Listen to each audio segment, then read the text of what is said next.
It's back to square one for changes to an ordinance governing electric scooters and e-bikes in Sergeant Bluff, Iowa. That's right. Tonight, city leaders scraped the second reading of the proposed ordinance in favor of a fresh start. KTV's Sophie Wyckoff attended the packed city council meeting tonight in Sergeant Bluff and joins us tonight with the latest. Sophie? Yeah, Matt and Jessica, citizens raised concerns about the safety of scooters and e-bikes, but some parents also had concerns about the proposed changes to city code.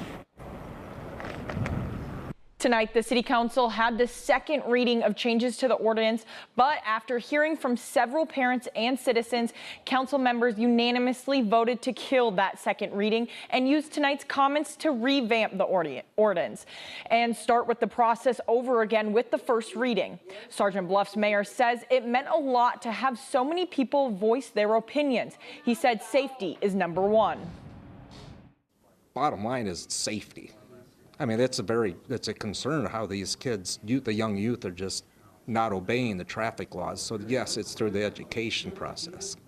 Hansen says the existing ordinance is from 2004 and refers mainly to manual bikes. Parent Alicia Elder says the community was satisfied with the outcome tonight. She said that they felt their voices were heard by the City Council. The best part about this meeting was that they were willing to speak with citizens and listen to our input and rewrite what they already put out there in an ordinance. So we're happy that there was collaboration, open discussion. We went from something very formal to something very informal, and that speaks to the town. A lot of the conversations revolved around age limits, electric bikes and scooters, classifications, and light and helmet requirements. The mayor says the next steps include starting an educational process to teach the kids to obey traffic rules and respect pedestrians on the sidewalks.